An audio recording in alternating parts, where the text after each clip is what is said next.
the manifestations, and we want you to have manifestations. We're not trying to talk you out of the glitter or glitz or beauty or anything that you want. We want you to have the manifestations. But we are here to tell you, you didn't sign on for the manifestations. You signed on for the movement toward what you want. You signed on for this 3-step process. You signed on for the choosing from the buffet, for the launching of the rockets, and for the exhilaration of lining up with who you really are. Coming home, coming home, coming home. So, we're eager to talk with you about anything you want to talk about. We don't want to have talked you out of any subject because all subjects are appropriate. We want you to know that our role, if it is to be an advantage to you, is to stand here inside your vortex firmly, clearly, knowing who you really are. And as we visit with you collectively, as we've been doing already here, or individually, as we choose you to come to the hot seat, it is our desire to offer insight and vibrational pathways to make it easier for you, easier for you, easier for you, easier for you to come into vibrational alignment with who you are. We want you to put the word ease, easy, in one of your good piles. Because there are a lot of people who believe that ease means lazy. And we want you to know that ease means leverage. Ease means alignment. Ease means lining up with the power and the energy and the resources of who you are. Now, there are a lot of people, in fact, most everybody you know, spends most of their time outside the vortex. They don't know about vibration. They don't know what their emotions mean. They want to be positive, and they try. They make some effort to be, but they're not really managing their vibrational flow very well. So most people are outside the vortex most of the time. And then they gather together in groups, on the internet, or just in neighborhoods. Law of attraction sort of brings them in their similarities together. And they come up with conclusions about how they and everybody else should live life. Laws are made from that group. In other words, they are the ones that decide. They sort out the good piles from the bad piles, and they decide what's the right way of life and what's the wrong way of life. And we will acknowledge that among those outside the vortex efforters, that it is evident when someone is trying and when someone isn't. They have diplomas. They have better paying jobs in many cases. They live in nicer houses in many cases. You can tell which ones are trying and which ones aren't in that out of the vortex group. But friends, it's the out of the vortex group. It's like being king of the molehill.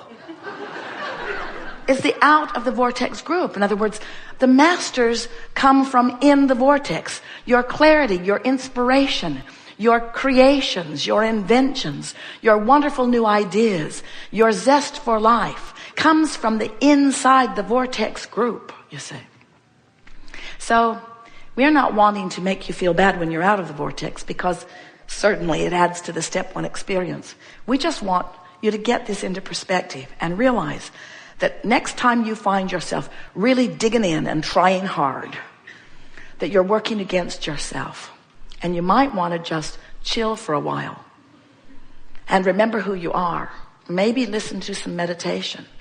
Maybe count your breathing. Maybe get in sync with some music.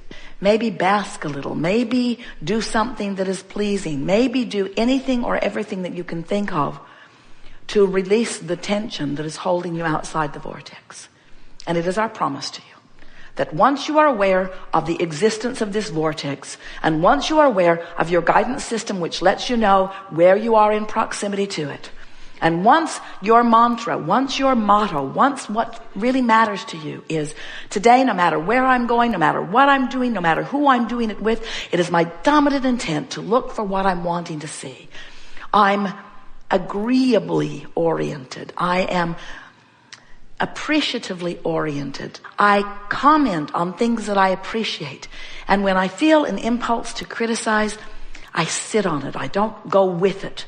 I don't make more of it. I don't amplify it with words. I don't amplify it with groups. I don't comment on it. I no longer am trying, efforting myself into a better place. I'm practicing the art of allowing.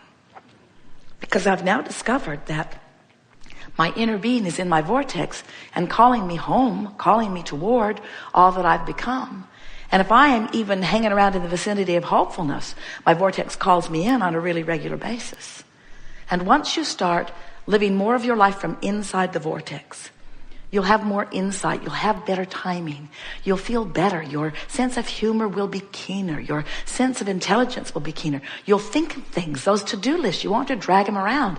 You'll be at the grocery store and you'll remember what you want. You'll be moving through life and the right thing at the right time will occur to you. You'll be tuned in, tapped in, not to a memory bank, not to a to-do list in your head, but you'll be tapped into the vibrational equivalent of all that you have become, who knows who you really are in relationship to who and where you are at all times, in all moments of all days. Talk about a concierge. Talk about an impulse giver. It's like walking through life with somebody who not only knows who you are, but loves who you are, who is constantly hinting and opening doors and orchestrating circumstances and events in order to allow you to be all that you can be.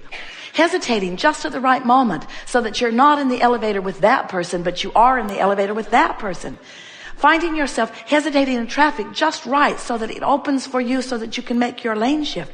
In other words, there are so many things that many of you might call inconsequential or insignificant that just make the flow of life so remarkable. When you live life from inside the vortex, you're living life as you intended. Because you are a powerful creator who said, I'll go forth, I'll choose from the buffet, I'll identify what I want, and I'll line up with it. And I'll do it again and again and again and again, because lining up with who I am is the zest of life that I've always been looking for. So, what do you think it is that makes it feel compelling to poke around at that problem in a sort of explanatory manner? See this? I don't like it. I don't like it at all. I really don't like it. It's not enough to just say, no thanks. No, thank you. I'm not the only one who doesn't like it.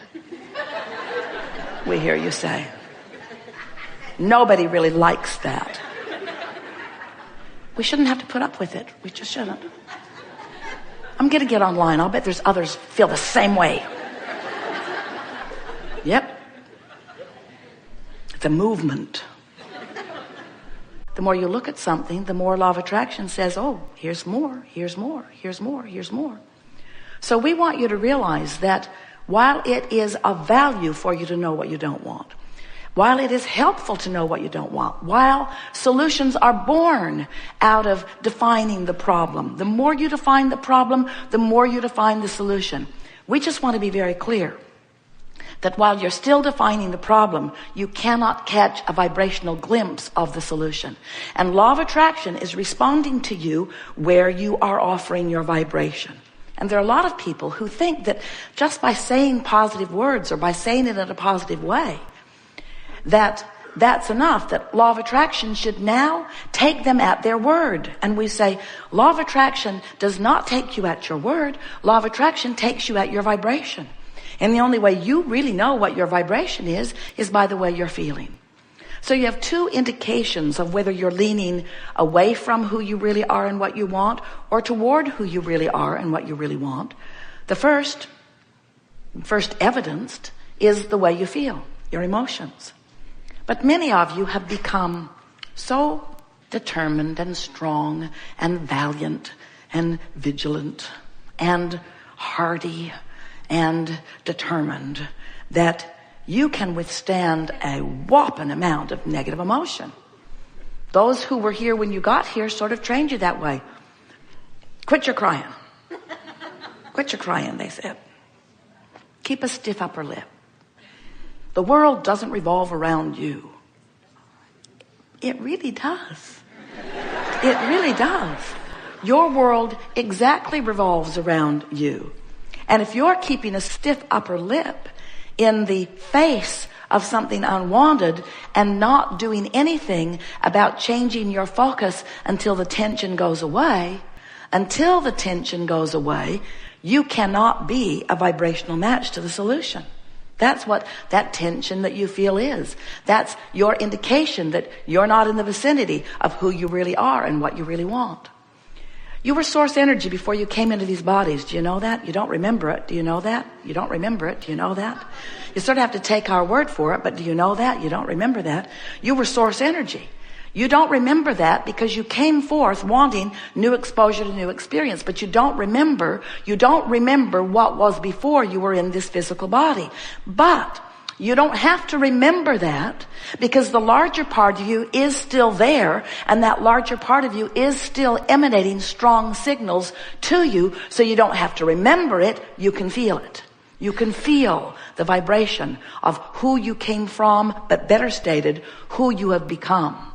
Because as you came forth from this source energy, a part of your consciousness, into this physical body, as you explore here, knowing what you don't want and therefore knowing what you do want, every time you emanate that rocket of preference, the inner being part of you becomes it, absorbs it, amends who you are, becomes the fuller version of who you are as a result of this most recent exposure to life. So you can tell all day, every day, in every moment that you are conscious or awake or aware. You can tell whether you are vibrationally in the vicinity of who you are. You feel contentment, satisfaction, ease and flow, love and passion, exhilaration. In other words, you feel fabulous when you're tuned in to the energy of who you really are. And the less close to that frequency you are, the worse you feel. The more you feel frustration, or lethargy, or anger, or fear, or depression. In other words, the emotional guidance scale really indicates one thing and one thing only, but it's a big thing. It indicates your relationship with who you really are.